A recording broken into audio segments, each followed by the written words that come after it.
fact, each of us possesses far more capacity than we use. 3. Aesthetic vision and leadership have the power to transform companies and even entire sectors. And 4. In the absence of aesthetics, most businesses are susceptible to potentially fatal challenges. In other words, when a company's aesthetics fail, so does the company. Each chapter provides insights from case studies of companies that have used aesthetics to build market share, gain customer loyalty, and create lasting value. Though I rely on theory and science to explain the power of aesthetics, the stories of people, the business founders, entrepreneurs, and leaders, and their companies are at the heart of this book. The case studies include dozens of profiles of companies and their leaders, many of whom I have had the good fortune to have worked with. Real-world examples in which businesses' aesthetic properties enhance or detract from their overall value show how these principles work in real time. I am also a pragmatist, so although I believe that each of us has the potential to boost our aesthetic intelligence, it takes time and effort. It is just like developing other muscles. To that end, I've included approaches and concrete exercises for building your aesthetic muscles and using them to win over customers, starting with exercises for enhancing attunement or developing a higher consciousness of your environment and the effect of its stimuli. Interpretation, or translating your emotional reactions, both positive and negative, to sensorial stimuli into thoughts that form the basis of an aesthetic position, preference, or expression. Articulation, or expressing the aesthetic ideals for your brand, product, or service, such that team members not only grasp the vision, but also can execute it with precision. And curation, or organizing, integrating, and editing a wide variety of inputs and ideals to achieve maximum impact.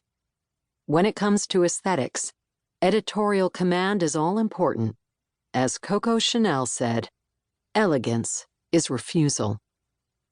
Though I am your guide or sensei in this book, I was not born with a particular knack for aesthetics. It took time to understand what was aesthetically appealing and why aesthetics is so important in both business and life. The process of aesthetic discovery is not trivial. Creativity and taste are not things you can relegate to metrics and analytics. The process of developing the other AI is highly personal and qualitative. That makes it no less valuable. On the contrary, in an age in which most businesses have lost their raison d'etre, I believe it is an imperative. After all, people do not need more stuff, but they do need opportunities to learn and discover. They need ways to express who they are and how they feel. And they need tools and inspiration to make themselves and the world more beautiful.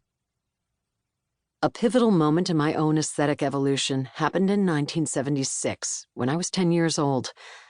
I yearned for only 3 things in life: pierced ears, a puppy, and a Panasonic take-in tape. I begged my parents for all of them, though getting any one of them would have made me deliriously happy. 10 years passed before I had my ears pierced, and another 30 before I adopted my first ever puppy.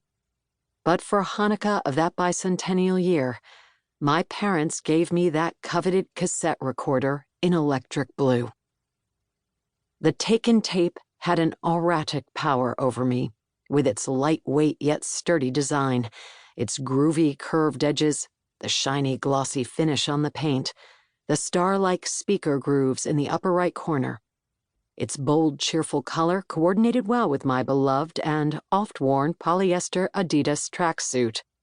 I marveled at the device's capacity to record my voice and play my Sean Cassidy tapes. It could even receive AM/FM radio on the go, thanks to its dual capacity to work by battery or plug. Above all, I loved pressing the stubby black buttons: play, fast forward, rewind, and especially record. I was the only one of my girlfriends who owned a take-in tape. That enhanced my popularity, and also served as leverage for play dates. My friends and I would spend hours listening to playbacks of our own voices. We were in awe of the power of technology.